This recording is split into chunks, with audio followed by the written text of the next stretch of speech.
এদিকে ভয়াবহ লোডশেডিং ও বিদ্যুৎ বিভ্রাটে বিপর্যস্ত হয়ে পড়েছে দিনাজপুরের হিলির জনজীবন। তীব্র গরমের মধ্যে দৈনিক ১৬ ঘন্টার বেশি চলা লোডশেডিংয়ে অতিষ্ঠ সাধারণ মানুষ। বেশি ভোগান্তিতে পড়েছেন শিশু, বৃদ্ধ ও শিক্ষার্থীরা। ব্যাহত হচ্ছে হাসপাতাল ও জরুরি সেবার স্বাভাবিক কার্যক্রম। হিলি প্রতিনিধি মোহাম্মদ আব্দুল আজিজের পাঠানো তথ্যচিত্রে আরও জানাচ্ছেন সুলাইমান কবির। দিনাজপুরের হিলিতে গত এক সপ্তাহ তীব্র গরমের সঙ্গে পাল্লা দিয়ে বেড়েছে লোডশেডিং। চাহিদার তুলনায় অর্ধেকেরও কম বিদ্যুৎ সরবরাহ পাওয়ায় বাড়ছে ভোগান্তি। এতে ক্ষুব্ধ সাধারণ মানুষ।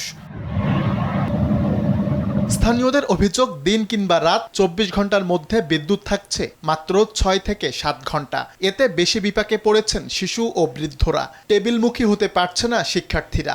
আবার ফ্রিজে রাখা ওষুধ, ইনসুলিন ও ভ্যাকসিনের গুণাগুণ নষ্ট হয়ে ক্ষতির মুখে পড়ছেন ফার্মেসি মালিকরা। ব্যাহত হচ্ছে কম্পিউটারের দাপ্তরিক কাজ, ফটোকপি, ব্যাংক ও ইন্টারনেট ভিত্তিক সেবা।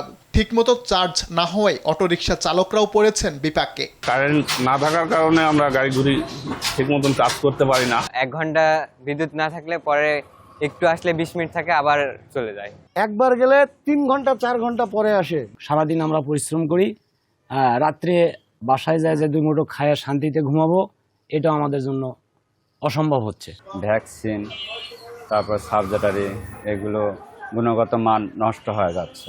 আগে দিনে ৫-৬০০ টাকা কাজ করতাম, এখন ২৫০-৩০০ টাকা কাজ হচ্ছে। যে কাজ আপনি ৭ দিনে ডেলিভারি দিতে পারতাম, সেই কাজ মনে করেন যে ১০ দিনেও এখন ডেলিভারি হচ্ছে না। চাহিদার তুলনায় সরবরাহ কম থাকায় লোডশেডিং হচ্ছে বলে জানিয়েছে স্থানীয় বিদ্যুৎ বিভাগ। আমাদের হাকিমপুর উপজেলায় বর্তমানে চাহিদা ৮ মেগাওয়াট, আমরা বিপরীতে পাচ্ছি ৩ থেকে ৩.৫ মেগাওয়াট।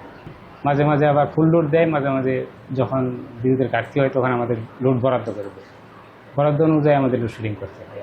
সরবরাহ সঠিক পেলে আমরা সঠিকভাবে দিতে পারবো, আমাদের লাইনে কোনো সমস্যা নাই। নিরবচ্ছিন্ন বিদ্যুৎ সরবরাহের মাধ্যমে জনভোগান্তি কমাতে কার্যকর পদক্ষেপ নেবে সরকার, এমনটাই প্রত্যাশা হিলিবাসীর। সুলাইমান কবির, RTV।